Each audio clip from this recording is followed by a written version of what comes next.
එන්න කලින් Google කරාද ළමයි කරන සෙල්ලම් මොනවද කියලා? දුවත් කොහොමද දන්නේ? ඉක්මනට ඇවිල්ලා හම්බෙන්නේ කිව්වා ඉම්පෝටන්ට් දෙයක් ගැන කතා කරගෙන තියෙනවා කියලා.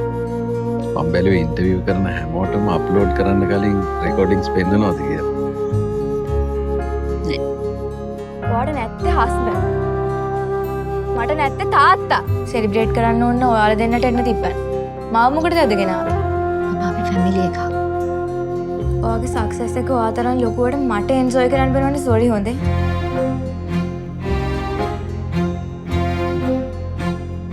අම්මා කෙනෙක්ද?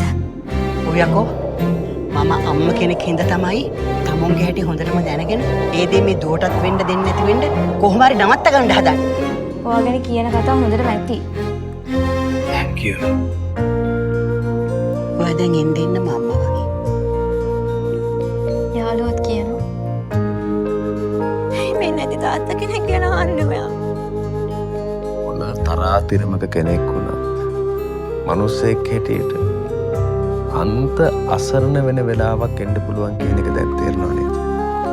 මේ ළඟදි දරුවගේ පාඩම් වැටුන එක ඒකේ ඩිරෙක්ට් රිසල්ට් එකක් කියලායි මම හිතන්නේ. මොකද පුතේ අංකල්ගේ නම? මහාචාර්ය කවීන්ද්‍ර සේනානායක. අදන්න කලින් වදලා ඉන්න හොඳේ. ඔය හැමදාම එනකොට අර පිපිලා නැති මල් අන්න අද හොඳට